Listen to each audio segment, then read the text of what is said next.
천하 제일 미인 아내와 책을 바꾼 책사랑 선비.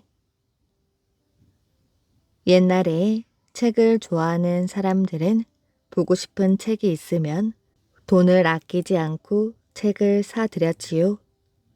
한 선비는 결혼한 지 얼마 안 되어 부인의 혼수품까지 팔아 책을 샀다고 합니다.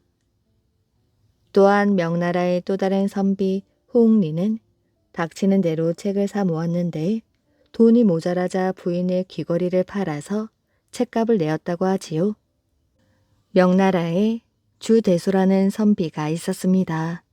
그는 책을 너무너무 사랑하였지요. 한마디로 책에 미친 사람이었습니다. 어느 날 주대소는 한 선비 집을 찾아갔다가 깜짝 놀랐습니다.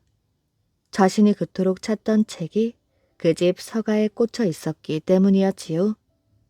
그 책은 송나라 때 간행된 후한기라는 책이었습니다. 주대소는 흥분한 목소리로 말했지요. 저 책을 나에게 파시오.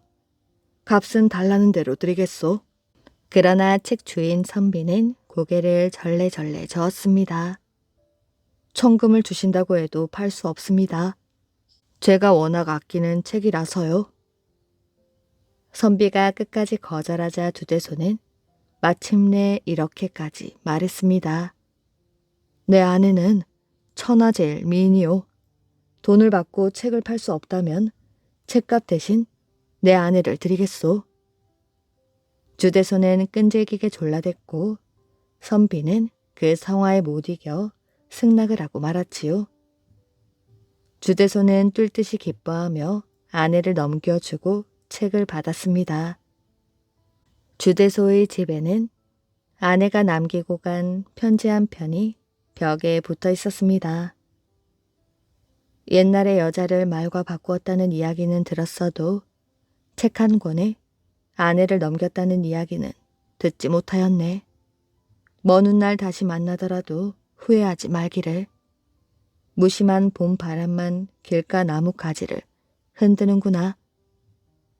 아내의 시를 읽고서야 주대소는 아내를 책과 바꾼 것을 후회하였지요.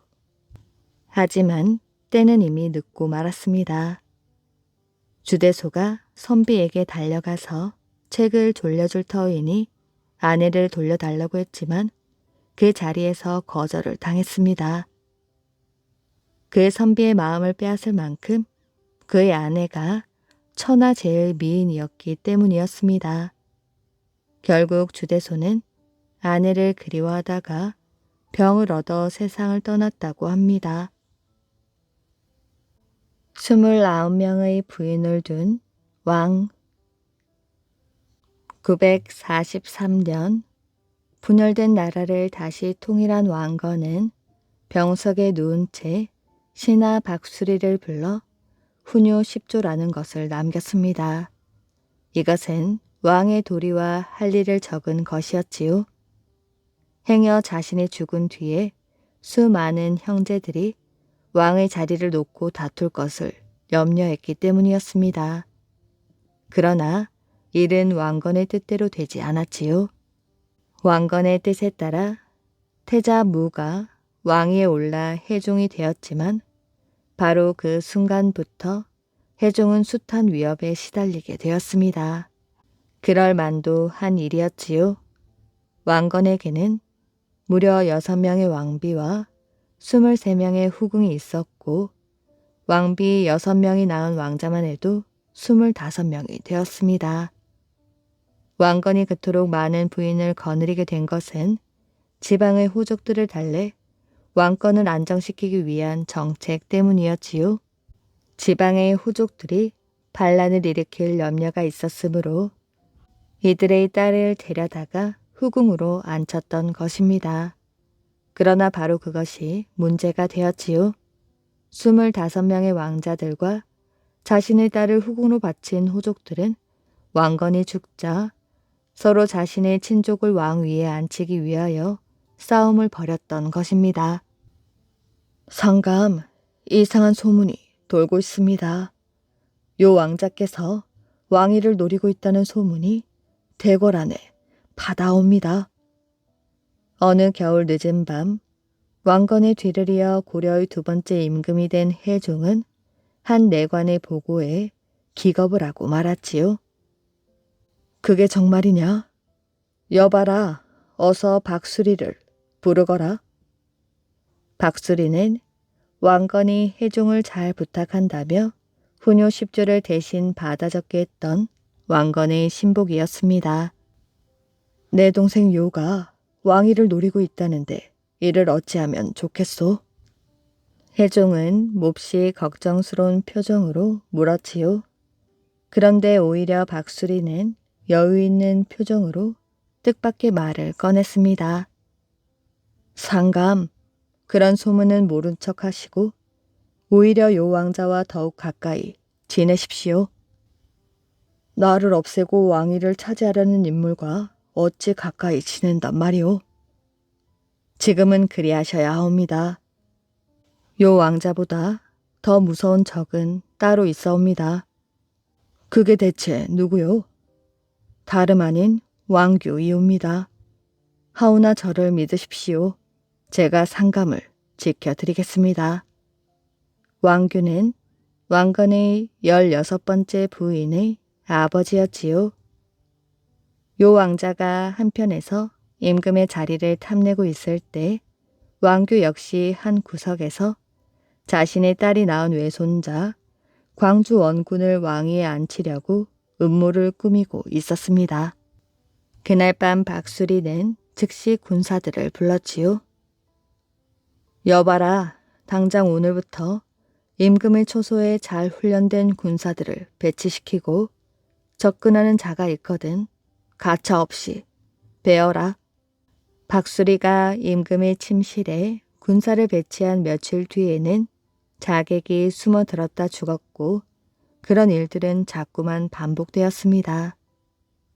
왕위를 노리고 있던 왕규는 몹시 안타까웠지요. 자객은 바로 그가 보낸 것이었습니다. 그러던 어느 날 대감, 해종 임금이 승하하셨다고 하옵니다. 하인이 그런 소식을 왕규에게 전하였지요. 왕규는 무릎을 치며 벌떡 일어났습니다. 드디어 때가 왔구나. 즉시 군사를 모으거라. 궁궐로 들어갈 것이다. 하지만 왕규는 곧이어 들려온 소식에 다시 주저앉고 말았습니다. 대감, 이미 요 왕자가 임금의 자리에 올랐다 하옵니다. 지금의 궁궐은 요 왕자를 따르는 장군의 군사가 철통같이 지키고 있다 하옵니다. 왕규는 아쉬워했지만 할 수 없는 일이었지요. 한편 해종의 갑작스러운 죽음으로 임금의 자리에 오른 요 왕자는 목적을 이루기는 했지만 불안하긴 마찬가지였습니다. 우선은 힘 있는 자들을 멀리 내보내야 할 것이야.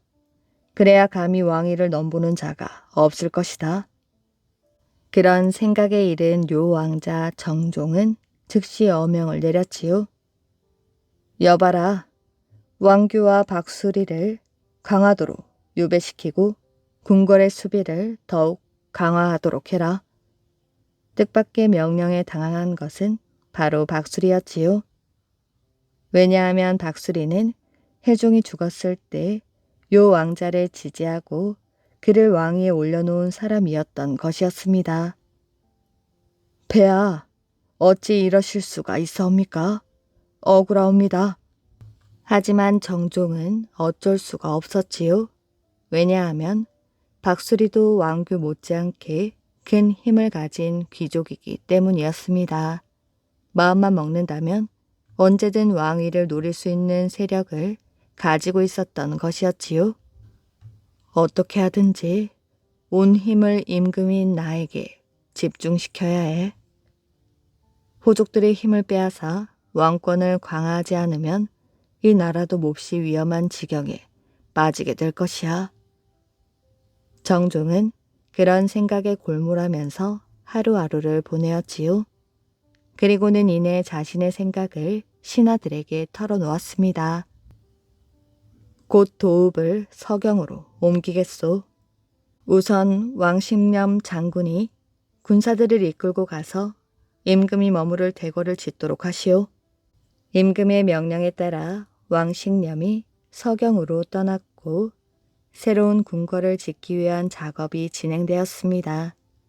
하지만 2년 넘게 대궐 공사를 감독하던 왕식념이 갑자기 죽고 이어 정종 자신마저도 세상을 떠남으로써 왕실은 또다시 불안해지고 말았지요.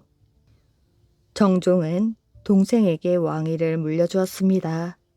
왜냐하면 아들 경춘 원군의 나이가 너무 어렸기 때문이었지요. 정종의 동생, 그가 바로 네 번째 임금인 광종이었습니다.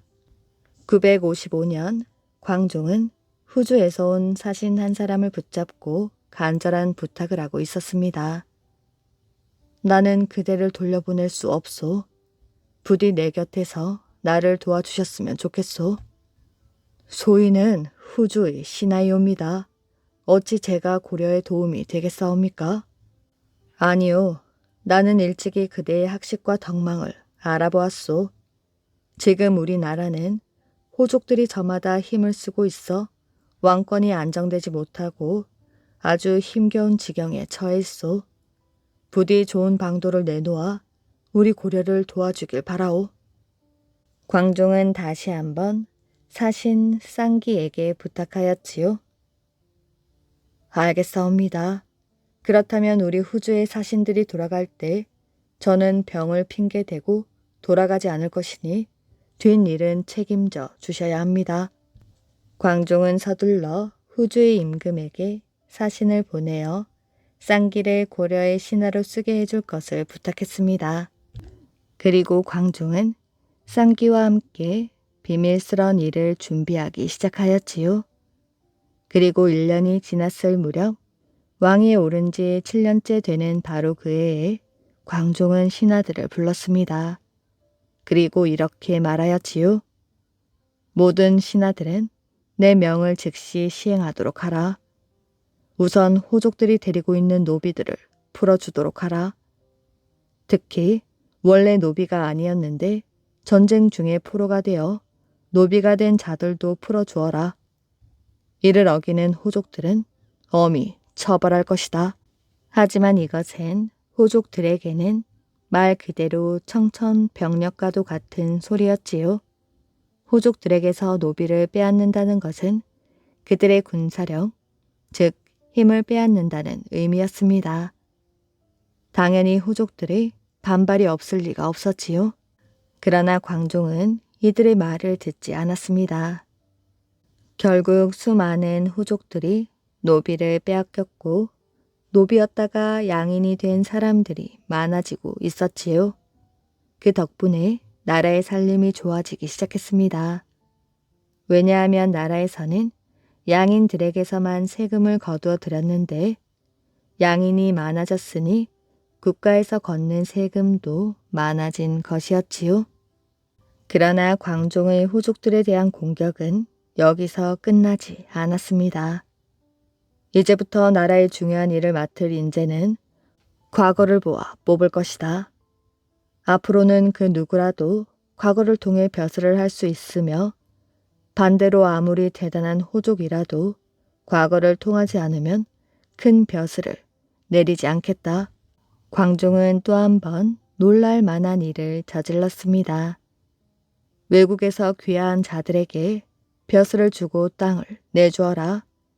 필요하다면 호족들의 집을 빼앗아 내주도록 해라. 호주 사람인 쌍기가 높은 벼슬을 하게 되자 중국 사람들이 앞다투어 고려인이 되겠다고 몰려왔던 것이었지요. 광종은 이들 대부분에게 벼슬을 주었습니다. 왜냐하면 호족들에게 벼슬을 주어 힘을 키워주느니 차라리 외국인에게 벼슬을 주어 호족들의 힘을 없애는 것이 낫다고 생각했던 것이었지요. 그러나 무엇이든 지나치면 해가 되는 법입니다. 광종이 호족들을 마지막 벼랑까지 몰고 갔을 때 뜻밖의 일이 터지고 말았지요. 폐하, 왕동이라는 자와 준홍이라는 자가 역무를 꾀했다고 합니다. 왕동과 준홍이라는 사람은 호족들 중에서도 가장 큰 세력을 가지고 있는 사람들이었습니다. 여봐라, 역무를 한 자들을 멀리 쫓아보내고 집과 노비를 몰수하라. 또한 이들과 관련된 자들을 끌어내 즉시 처형하라. 광종은 조금도 용서하지 않았습니다. 왕권에 위협되는 모든 인물들을 제거하기로 마음먹은 것이었지요. 그 때문에 광종이 한번 휘두른 칼은 멈추지 않았습니다. 이번에는 박수경이라는 자가 역무를 꾀했다옵니다. 박수경은 태조 왕건의 가장 충성스러운 부하였고 광종이 임금이 될 수 있도록 뒤에서 밀어준 인물이기도 했습니다. 뿐만 아니라 그의 일가 친척 모두가 조정에서 높은 벼슬을 하고 있었지요. 그런 만큼 그의 세력 역시 막강했습니다. 하지만 광종은 이번에도 용서하지 않았습니다. 박수경을 옥에 가두고 그 일가족을 몰살하라. 그 한마디에 박수경 일가는 모두 죽임을 당했고 박수경 자신은 화병으로 죽고 말았습니다. 그 뒤에도 많은 사람들이 잡혀왔고 나중에는 감옥이 모자랄 지경이 되었지요. 그럼에도 불구하고 광종의 칼날은 멈출 줄을 몰랐습니다. 심지어 광종은 자신의 맏아들에게까지 의심의 눈길을 보내었지요. 사람들은 광종이 무서워 벌벌 떨었습니다. 그나마 다행인 것은 호족들이 대부분 몰락하고 큰 힘이 모두 임금에게로 옮겨지고 있다는 것이었지요. 또한 과거제를 통한 인재의 등용이 고려가 새 길을 걸어가는데 큰 힘이 되었다는 사실이었습니다. 오리 정승 1547년 한양의 유동 달천 방에서 조선 태종의 아들 익령군 치의 4세손이 태어났습니다. 아버지 이혁재는 함천 부수를 지낸 인물인데 아기를 보더니 이렇게 말하였지요. 아무리 갓난아기지만 어쩜 이리 귀가 작을 수 있나? 아버지는 어이없다는 표정을 짓다가 아기의 얼굴을 천천히 들여다보았습니다. 키는 작아도 장차 나라에 꼭 필요한 인물이 되겠어. 하지만 고생길이 훤히 열려 평생 고달프게 살겠는걸.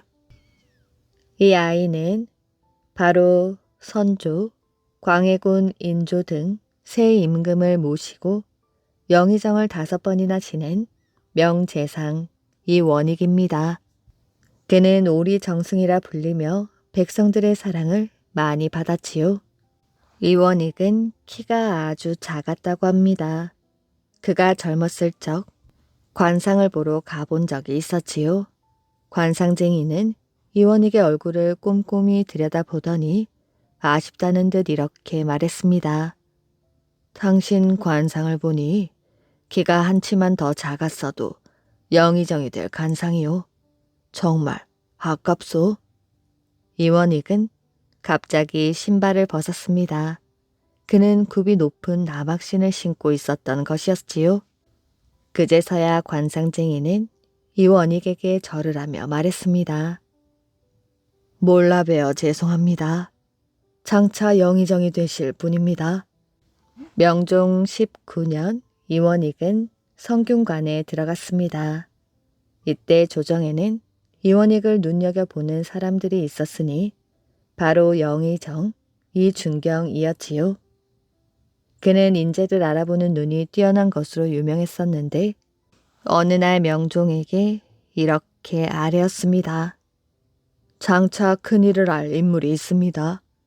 지금은 성균관에서 공부하고 있사오나 앞으로 대성하여 이 나라를 구할 것입니다. 명종은 귀가 번쩍 뜨였습니다. 마침 인재를 널리 구하고 있었기 때문이었지요. 그게 정말이요. 그처럼 뛰어난 인물이라면 당장 만나고 싶구려. 전하, 그건 곤란합니다. 워낙 몸이 허약하여 병석에 누워있다고 합니다. 젊은 사람이 안 됐구려. 명종은 이 원익에게 산삼 20군을 내렸습니다. 그리하여 이 원익은 산삼을 먹고 건강을 회복할 수 있었지요. 그 뒤 명종은 이 원익을 대궐로 불러들였는데 그의 모습을 보고 크게 실망하고 말았습니다. 키가 난쟁이처럼 작고 얼굴도 볼품없이 보였기 때문이었지요. 산삼만 내다 버렸구먼. 이원익은 23살 때 별시 문과 병과에 급제하여 벼슬길에 올랐습니다. 그 뒤 여러 벼슬을 거쳐 황해도 도사에 임명되었지요. 이원익은 묵묵히 업무를 수행했습니다. 어찌나 성실히 일하고 실력을 잘 발휘하는지 황해도의 아전들은 입을 모아 말하였지요. 우리가 이제까지 숱한 관원들을 겪어보았지만 이원익 도사만큼 일을 잘하는 사람은 처음이야. 나라의 큰 제목이 되겠어. 황해도 관찰사로 부임한 율곡 이이도 이원익을 눈여겨보았습니다. 그의 재주가 뛰어남을 알아보고 까다롭기 그지없는 송사 업무를 이원익에게 맡겼지요. 이원익이 안주 목사가 되어 지방관으로 근무할 때였습니다. 그가 부임해 보니 길가에는 시체가 즐비하게 늘어서 있었지요.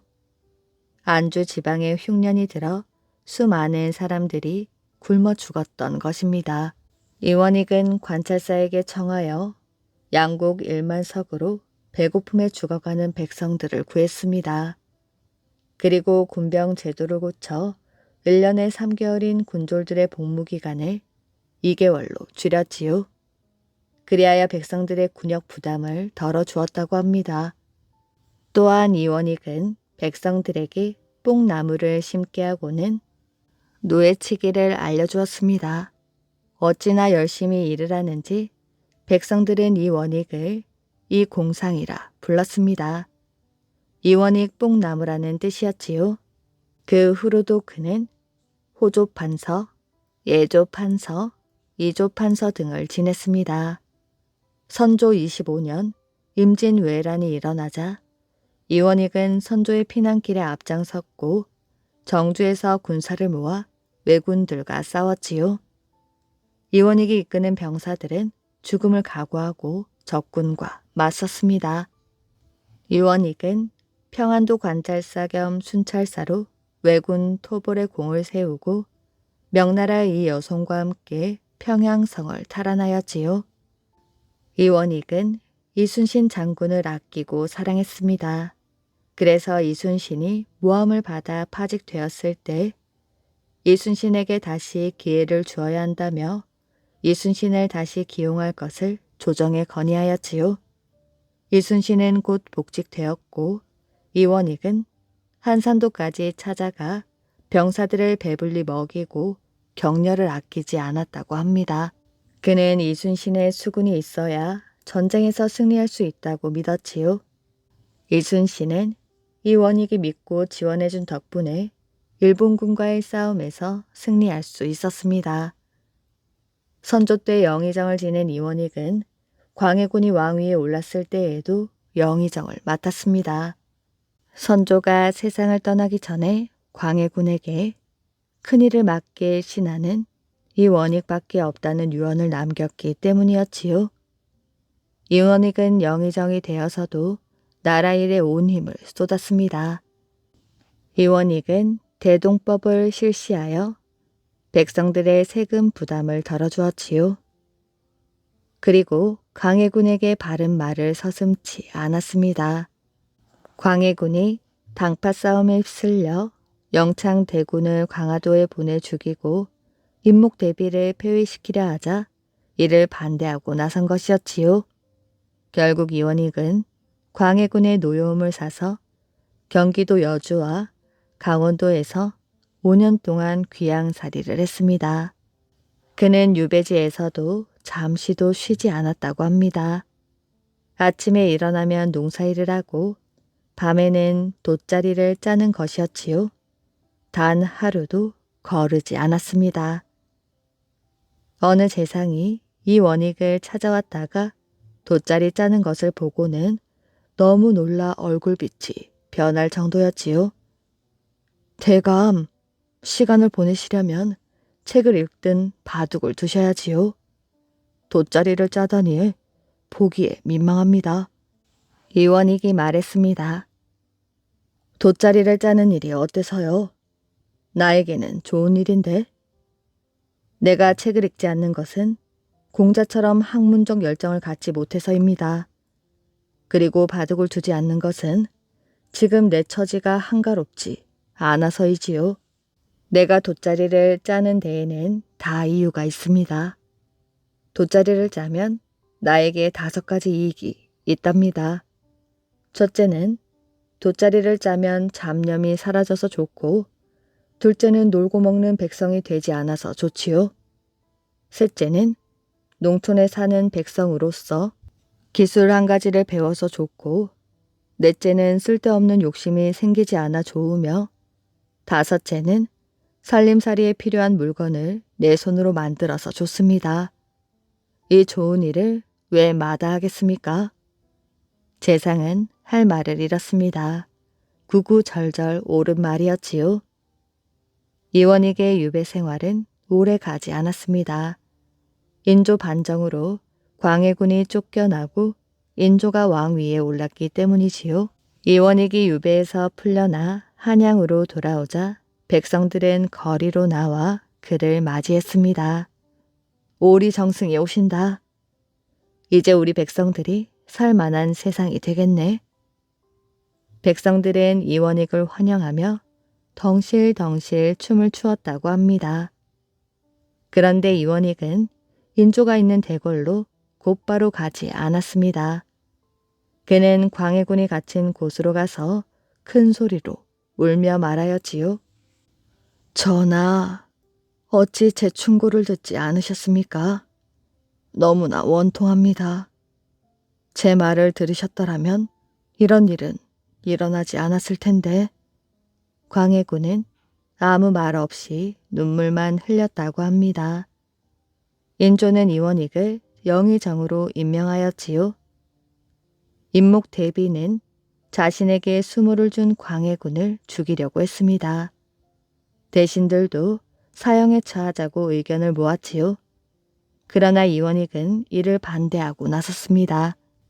이원익의 눈물겨운 설득으로 광해군은 사형을 면하고 광화도 유배영에 그쳤지요. 이원익은 나이가 80이 넘어 더 이상 업무를 볼 수가 없었습니다. 그래서 그는 인조에게 벼슬에서 물러나기를 청하였지요. 하지만 인조는 허락하지 않았습니다. 그만두겠다는 말씀은 제발 거두어 주시오. 영상 대감이 안 계시면 내가 어찌 나라 일을 보겠소. 이원익은 여러 번 물러나기를 청하였지요. 그러자 인조는 나라에 급한 일이 있을 때 다시 조정에 나온다는 조건으로 이원익의 사직을 받아들였습니다. 오리 정승이 벼슬에서 물러나 시골 집으로 돌아간다는 소문이 퍼지자 백성들은 숭례문 밖으로 떼지어 몰려들었지요. 이원익의 행차가 숭례문에 이르자 백성들은 옷을 벗어 바닥에 깔며 일제히 통곡을 했습니다. 대감께서 떠나시면 우린 누가 보살펴 주나요? 절대로 떠나실 수 없습니다. 백성들은 완강했습니다. 이원익이 시골 집에 돌아가는 것을 막으려고 저마다 옷을 벗어 길바닥에 깔았는데 그 행렬은 숭례문에서 청파역까지 길게 이어졌지요. 이원익은 교자에서 내려 옷을 집어들며 말했습니다. 이 늙은이가 가는 길을 막지 말고 열어주시오. 이미 전하께서 허락하신 일이오. 나라에 급한 일이 있을 때 다시 조정에 나오기로 했소. 이원익이 간곡하게 청하자 그제야 백성들은 길을 열어주고 이원익의 시골 집까지 호위를 했다고 합니다. 이처럼 백성들의 큰 사랑을 받은 이원익은 지금의 경기도 광명 땅에 있는 시골 집에서 여생을 보내었지요. 인조의 부름에도 응하지 않고 청빈하게 살았습니다. 이원익은 88살에 세상을 떠났는데 살림이 가난하여 남은 것이라고는 다 쓰러져 가는 초가집밖에 없었습니다.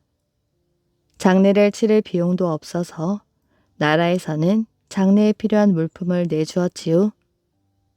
이원익의 죽음이 알려지자 백성들은 매우 슬퍼했다고 합니다. 두 사내를 잃은 여인. 옛날 어느 마을에 연희라는 아가씨가 살고 있었습니다. 연희는 동갑내기 동네 총각 금동이와 남몰래 사랑을 속삭이는 사이였지요. 그러던 어느 날 한눈에 보아도 무사로 보이는 사내가 마을에 찾아들었습니다. 풍겨오는 모습이 예사로운 사람이 아니었지요. 감히 말을 붙이기가 힘들 정도로 범상치 않아서 누구도 사내의 내력을 알지 못했습니다. 그런데 잠시 들른 줄 알았던 무사가 며칠을 머물면서 먹을 거리를 구하러 다녔지요. 어느 날 근처 냇가에서 연희가 빨래를 하고 있는데 무심코 고개를 돌려보니 아래쪽 널찍한 바위 위에서 무사가 칼을 휘두르고 있었습니다. 연신 칼을 휘둘러 대는데 칼이 지나가는 사이사이로 햇살이 쪼개지는 것 같았지요. 넋을 놓고 바라보고 있는데 갑자기 무사가 이쪽을 보며 말을 걸었습니다. 저 아가씨, 혹시 이 근처에 용소라는 곳이 있나요? 화들짝 놀란 연희가 말도 못하고 고개를 숙이고 있는데 무사가 다가왔지요. 엉거주춤 일어서다 무사와 눈이 마주친 연희는 심장이 멎는 것 같았습니다. 무사 역시 마찬가지였지요. 그날부터 무사와 연희는 너럭 바위 위에서 만나 별의별 이야기를 나누었습니다. 내가 왜 이런 이야기를 할까 싶을 정도로 소소한 이야기까지 서로가 다 끄집어내었지요. 무사는 장군이었습니다. 변방에서 오랑캐와 싸우기를 10여 년, 잠시 짬을 내어 고향에 돌아와 보니 부모님을 비롯하여 일가족이 변을 당하였다고 합니다. 용하다는 무당을 불러 알아보니 용소에 사는 이무기의 조화라는 것이었지요.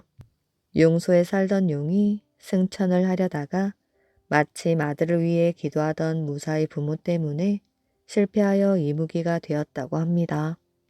그 이무기가 무사의 가족에게 복수를 한 것이지요.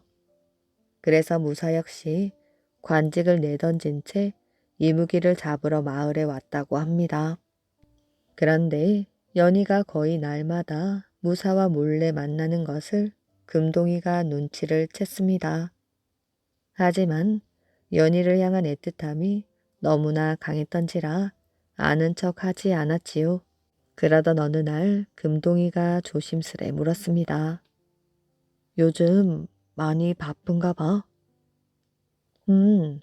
아버지 회갑이 다가와서 옷을 좀 만드느라고. 연희는 거짓말을 하며 둘러대었지요.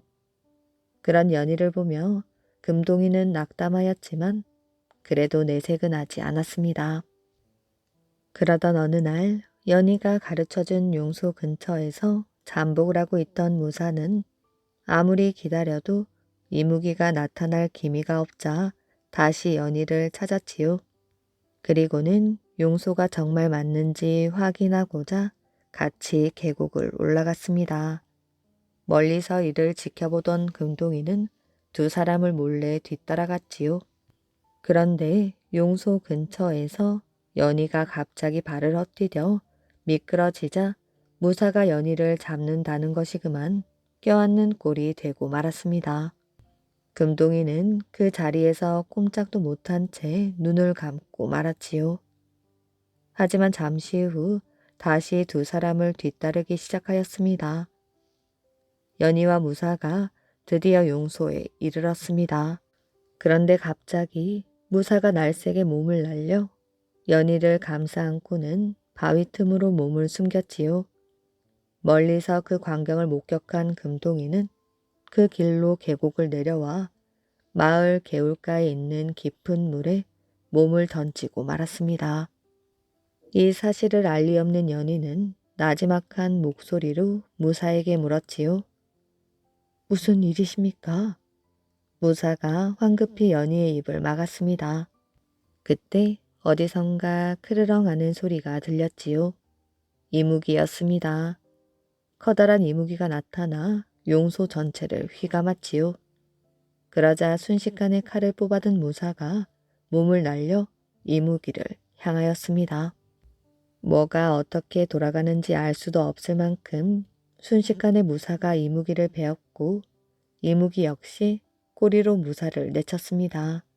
그러고는 이무기가 외마디 비명을 지르며 날다 떨어지는 것 같더니 다시 바위를 차고 멀리 날아가 버렸지요. 이무기에게 치명상을 입은 무사는 연희의 품에서 그만 숨을 거두고 말았습니다. 마을에 내려온 연희는 금동이가 마을 앞 물가에서 몸을 던진 사실을 알고 오열하였지만 돌이킬 수 없는 일이었지요.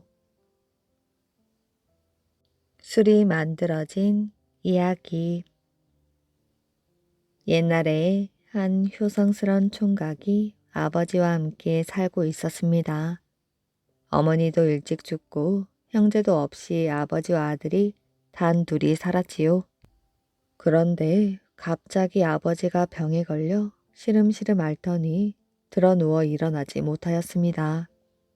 용하다는 의원은 다 불러다 보이고 좋다는 약은 모두 써보았지만 차도가 없었지요.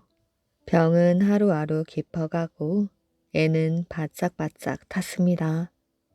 그런데 그때 들리는 소문에 어느 곳에 가면 아주 용한 의원이 있다고 그랬지요. 아들은 그 소문을 듣고 당장 찾아갔습니다.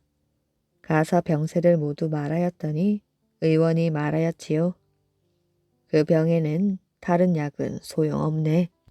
죽은 몸뚱이 셋을 한꺼번에 묻고 그 무덤에서 나는 풀을 갈아 즙을 내어 먹여야 낫는다네. 아들이 그날부터 여기저기 돌아다니면서 죽은 사람을 찾았습니다. 그런데 쉬운 일이 아니었지요. 몇 날 며칠 돌아다니다가 어느 마을에 갔더니 마침 어떤 색시가 죽어서 장사를 못 지내고 있었습니다. 색시가 이 마을을 지나다가 죽었는데 어디 사는 누구인지 몰라 땅에 묻지도 못하고 있다는 것이었지요. 마을 사람들에게 사정 이야기를 하고 그 시체를 얻었습니다. 색시 시체를 짊어지고 또 갔지요. 몇 날 며칠 가다가 어느 마을에 이르니 마침 노래하고 춤추는 광대가 죽어서 장사를 못 지내고 있었습니다. 이 광대도 어디 사는 누구인지 몰라 땅에 묻지도 못하고 있다는 것이었지요. 마을 사람들에게 사정 이야기를 하고 또 그 시체를 얻었습니다. 그리고 또 어떤 마을에 가보니 마침 미친 사람이 죽어서 장사를 못 지내고 있었습니다.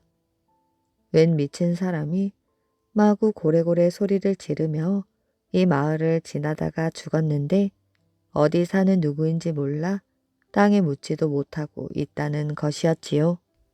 그렇게 하여 또 시체를 얻었습니다. 그렇게 해서 시체 셋을 짊어지고 집으로 돌아와 뒷산 양지 마른 곳에 함께 묻었지요. 그렇게 무덤을 써 놓았더니 며칠 뒤 그 무덤에서 파란 풀이 한 폭이 솟아나왔습니다. 옳지, 이 풀을 갈아 즙을 내어 아버지께 드려야겠구나. 총각이 얼른 그 풀을 베어다가 갈아 즙을 내었습니다. 그리고 그것을 아버지에게 먹였지요. 그랬더니 참 신기하게도 병이 씻은 듯이 나았습니다. 숨이 오락가락하던 아버지가 언제 아팠냐는 듯이 벌떡 일어났지요. 그래서 효성스러운 아들인 아버지를 살렸는데 그 소문을 들은 사람들이 너도 나도 그 풀을 얻어다가 길렀습니다. 처음에는 풀을 갈아서 즙을 내 먹었지만 나중에는 풀에서 나는 열매를 찧어서 누룩을 빚어가지고 즙을 내어 먹었지요. 그게 술이랍니다. 그때부터 술이라는 게 생기게 되었다는 이야기입니다.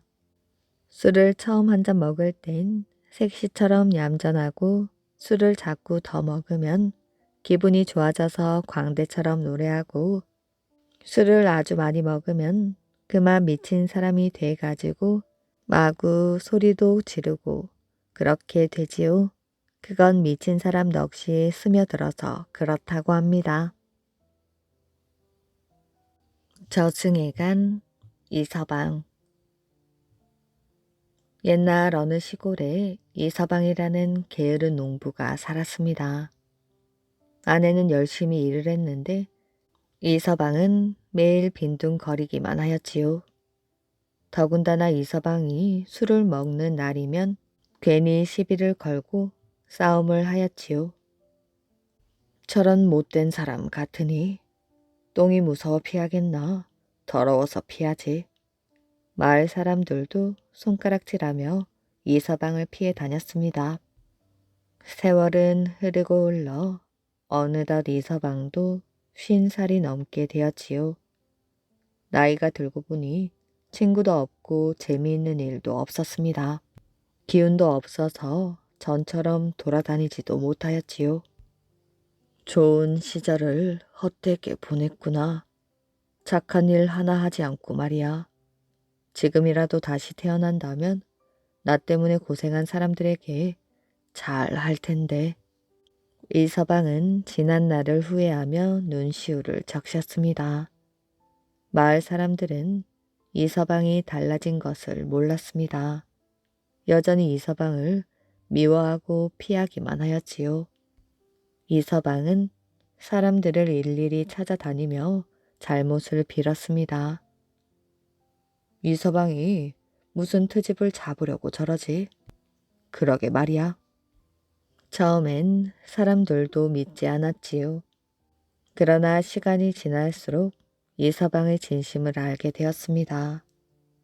하루는 이서방이 덜컥 병이 나고 말았지요. 이제 죽을 때가 되었구나. 좀 더 산다면 좋은 일을 할 텐데. 이서방은 자신의 신세가 불쌍했습니다. 동네 어른들 죄만 짓고 갑니다. 저승에 가서 잘못을 씻도록 노력하겠습니다. 이서방은 아내를 보았지요. 여보, 그동안 고생만 시키고 이제는 혼자 남겨두고 가는구려. 이서방은 숨을 거두었지요. 저승에 간 이서방은 큰 길을 걷고 있었습니다. 저 멀리 성이 보였지요. 처음 가는 길이었지만 쭉 뻗은 길이라 힘들지 않았습니다. 나 같은 놈은 죽어서 지옥에 가도 싸지. 내가 한 짓을 아는데 두려울 게 뭐가 있어. 그러나 할 일을 다 못하고 가니 눈물만 나는구나. 이서방은 훌쩍거리며 길을 걷다가 휘바람을 불면서 가는 사람을 만났습니다. 저 사람은 착한 일을 많이 하여 저렇게 즐겁게 저승길을 가는구나. 이서방은 휘파람 부는 사람이 정말 부러웠습니다. 여보시오, 무슨 즐거운 일이 있길래 휘파람을 불면서 가십니까? 나는 천국에 가지 지옥에는 가지 않을 테니까요. 휘파람을 부는 사람은 자신만만했습니다. 염라 대왕을 만나지도 않았는데 어찌 아십니까? 나는 평생 절을 100개나 지었답니다. 절이 100개면 신도는 얼마이며 부처님은 얼마나 많이 모셨겠습니까? 그런 나에게 염라 대왕도 어쩌지 못하시겠지요. 정말 대단한 일을 하셨군요. 이서방은 휘파람 부는 사람 뒤에서 풀이 죽어 걷고 있었습니다. 한 사람은 울고 한 사람은 웃으며 가는 저승길이었지요. 얼마 후 갈림길을 만났습니다. 너희들의 이름과 나이, 사는 동네를 대거라. 저승사자가 물었습니다. 두 사람은 대답하였지요. 이번에는 살아서 한 일을 말해보아라. 두 사람은 솔직하게 말했습니다. 내가 알고 있는 대로구나. 여기는 지옥과 천국으로 갈라지는 곳이다. 저를 100개나 지은 사람은 이 넓은 길로 가고 훌쩍거리는 너는 이 좁은 길로 가거라. 저승사자가 명령을 내렸지요. 이서방은 이미 각오를 한 일이었지만 앞이 캄캄하기만 했습니다. 그런데 이서방이 가는 좁은 길은 이상하게도 걸을수록 넓어졌습니다. 한참을 가는데 좋은 집이 나왔지요. 어서 오십시오. 여기는 천국입니다. 그런데 당신은 좋은 곳에 왔는데 왜 그렇게 기운이 없습니까? 문지기가 의아하다는 듯 물었습니다. 뭐라고요? 천국이라고요? 그렇다면 나랑 헤어진 사람은 어디로 갔습니까? 문지기는 이서방을 데리고 오던 길을 다시 걸어 넓은 길로 갔습니다. 그 길은 갈수록 좁아지는 길이었지요. 한참을 걷다 보니 산 길이 나오고 이내 절벽이 나왔습니다. 절을 100개나 지은 사람은 절벽 소나무 가지에 매달려 있었습니다. 아니, 왜 저 사람이 저기에 있습니까? 자, 보시오. 문지기는 손가락으로 소나무 가지에 매달린 사람을 가리켰습니다. 절벽 밑에는 뱀이 우글거리고 있고 소나무 가지는 곧 부러질 것이오. 또 목이 마르면 절벽에서 떨어지는 물을 한 방울씩 혀로 핥아야 할 것이오. 이서방은 아무래도 이상하였지요. 절을 100개나 지은 사람은 자기 돈으로 지은 것이 아니라 사람을 속이고 거짓말을 하면서 지은 것이오. 그러면서도 평생 자기는 잘못한 일이 없다고 믿으며 반성하지 않고 살았소. 문지기는 차근차근 이야기를 했습니다. 그렇다면 저는 어찌 천국에 왔지요? 당신은 술과 싸움, 노름으로 과거에 많은 죄를 지었소. 그러나 잘못을 뉘우치고 새 사람이 되려고 노력하지 않았소. 이서방은 그제야 많은 것을 깨닫게 되었습니다. 농부와 기장나무. 옛날 어느 마을에 농부가 살고 있었습니다. 봄이 되자 농부는 밭을 갈고 기장을 심었지요. 기장이란 수수와 비슷한 곡류입니다. 기장을 심은 지 며칠이 지나서 농부는 알아누워 버렸습니다. 봄이 지나고 여름이 되어도 농부의 병은 낫지 않았지요. 밭에 풀이 가득할 텐데. 농부가 밭일 걱정을 하고 있을 때 다른 사람들은 밭에 나가 김을 메고 또 김을 메었습니다. 어느덧 농부의 병이 차차 낫기 시작하였지요. 오늘은 김을 매러 밭에 나가봐야겠구나. 농부는 호미를 들고 기장 밭으로 갔습니다. 아니, 이게 어찌 된 일인가? 농부는 기장밭을 바라보고 깜짝 놀랐습니다. 기장은 보이지 않고 잡풀만 가득하였지요. 농부는 밭을 둘러보다가 잡풀 속 기장 한 포기가 나 있는 것을 보았습니다. 이 한 포기를 위해서 김을 메어야 하나? 농부가 고민하고 있을 때 수염이 하얀 할아버지가 다가왔습니다. 이복에 무슨 일로 그렇게 서 있는가? 할아버지, 제가 몸이 아파 돌보지 않았더니 이렇게 되었습니다. 김을 메어야 할지 놔두어야 할지 모르겠습니다. 나는 기장 할아버지라네. 곡식도 사람의 정성을 알고 있으니 한 폭이라도 잘 가꾸어 보게. 노인은 이렇게 말하고는 풀 속을 헤치며 사라졌습니다. 농부는 호미를 들고 밭에 가득한 풀을 뽑기 시작하였지요. 등에서는 땀이 나고 허리가 아팠지만 쉬지 않고 김을 메었습니다. 기장밭에는 한 포기의 기장만 남게 되었습니다. 농부는 거름을 가져다 주고 물도 주며 정성껏 가꾸었지요. 어느덧 가을이 되었지요. 마을 사람들은 곡식을 거두기 위해 밭으로 갔습니다. 농부도 마을 사람들 뒤를 따라 기장밭으로 갔습니다. 아니, 이럴 수가. 농부는 깜짝 놀랐지요. 밭 가운데 우뚝 서 있던 기장 한 포기가 커다란 나무로 자라 있었습니다. 낫으로 자를 수 없을 정도로 큰 나무였지요. 기장 나무는 크게 뻗어 밭 전체를 덮고 있었습니다. 기장도 주렁주렁 달려 있었지요. 농부는 기뻐서 입을 다물 수가 없었습니다. 그때 기장 할아버지가 지나가다가 농부를 보았습니다.